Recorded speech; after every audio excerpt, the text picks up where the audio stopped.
What a weekend. President Donald Trump signed the big, beautiful bill on Independence Day on July 4th, signaling a massive legislative accomplishment. Tax cut, no tax on tips, no tax on overtime, no tax on Social Security, huge investment in border security. $175 billion for ICE. We're going to talk more about the profundity and the importance of this bill, but it is of great urgent necessity that we cover what is coming next. And yes, we are going to talk about Epstein. We're also going to have live coverage from the awful and the unspeakable tragedy happening in Kerr County and near Hunt, Texas. Just a national tragedy with the flooding issue in Texas. But you would think that, hey, we get $175 billion for ICE, we're going to get mass deportations. We're going to be able to have now the largest deportation effort ever. Yes, in theory, but in practice, there's something else afoot. Literally, the day before President Donald Trump was signing the big, beautiful bill, I got a couple phone calls from people that you would call members of the ruling class. A lot of money and a lot of connections. They said, Charlie, isn't this amazing? We passed the big, beautiful bill. I said, oh, yes, sir. And they said, now we need mass amnesty. What? I said, we haven't even signed the bill yet. They said, yeah, you know, these deportations, we're going to lose the midterms because of the deportations. The people on the right, they'll understand. And we need to come to the middle, and we need to legalize the 25 million people here in this country. I was speechless. Because here I am actually thinking, a little naive, we're going to sign this big, beautiful bill,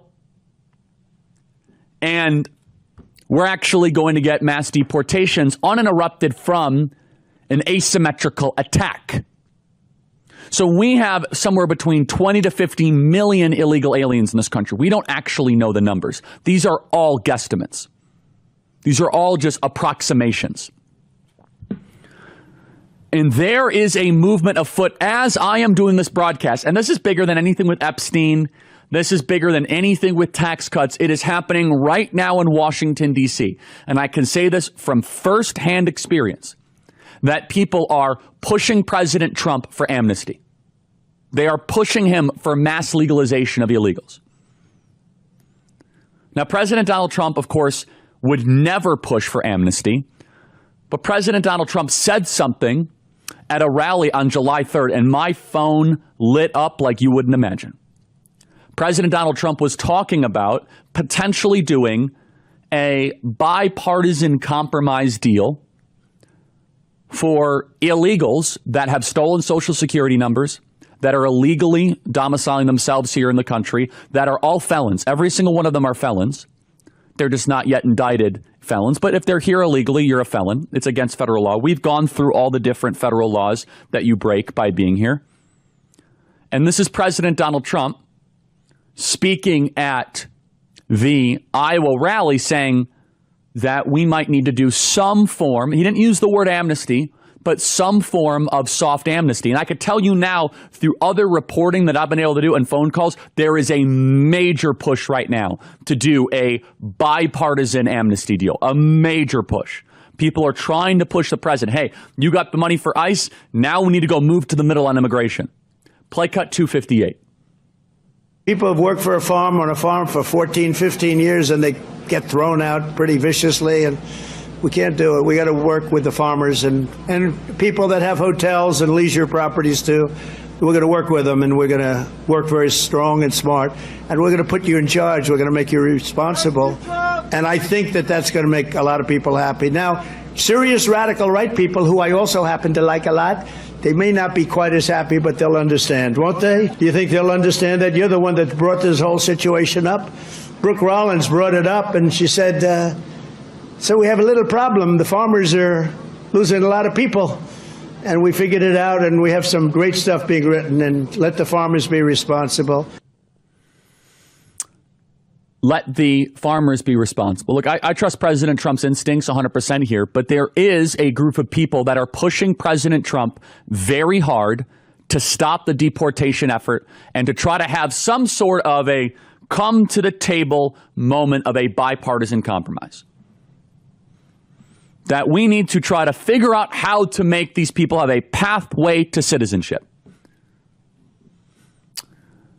Now, this is not by any means a knock on President Trump. It is a knock on people that are trying to pressure President Trump and pressure him hard.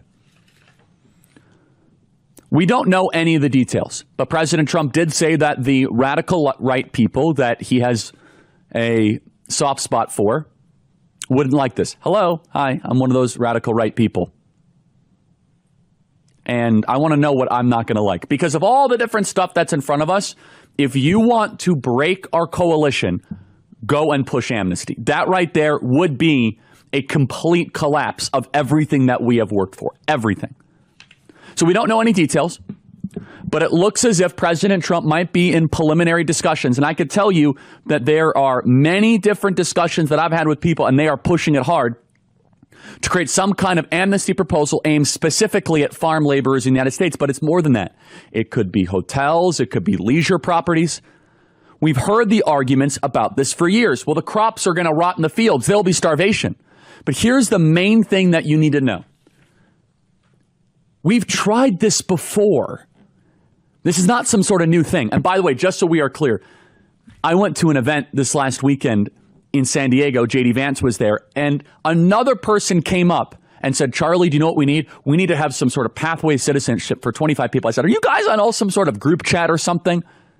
Are you guys all just coordinating? We have not even 48 hours of the largest investment in border security, deportation, and ICE. And why are you pitching me on mass amnesty? Like, what is that all about? There's a lot of reasons for this, and one of which is the corporate class is deathly afraid that they might actually have to hire Americans and pay a higher wage. Somehow other countries are able to grow food without imported serf labor. How are they able to do that? I don't know. Apparently, we have built so many parts of our economy to be reliant on foreign criminal invaders that have come into this country. And some people, we have to allow farmers to transition. No, you deport them back to their country of origin. All of them. We did not run on mass amnesty. We ran on mass deportations. We did not run on, you can transition. Because you know who told us to transition? And I'm going to go into this in the next segment. We tried the transition argument.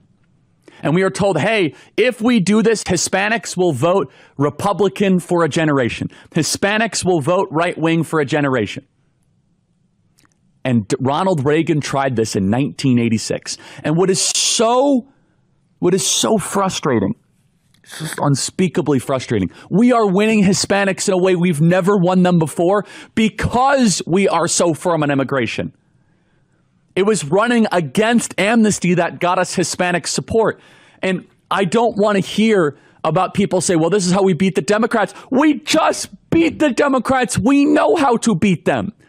Don't tell me the Karl Roves of the world. Well, now here's how I beat the Democrats. Everything you have suggested the last 20 years has been wrong. On trade, on immigration, on the deep state, on the administrative state.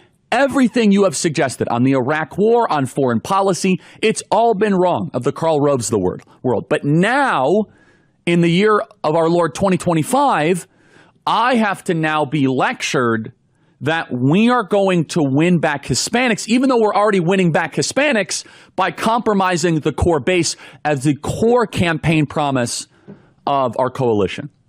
I have full faith in President Trump that this will be largely rejected, but the push is on. And President Trump does this a lot. It's kind of a rhetorical practice. He'll throw it out at a rally. Do you like it? Do you not like it? We're going to talk about that like a trial balloon. He crowdsources his polling. But I could tell you, I know some of the people that are pushing some of this stuff. And we're going to talk more about it because it's been tried before. And this is a red line. Amnesty is a red line. For full shows, live and on demand, it's Salem News Channel.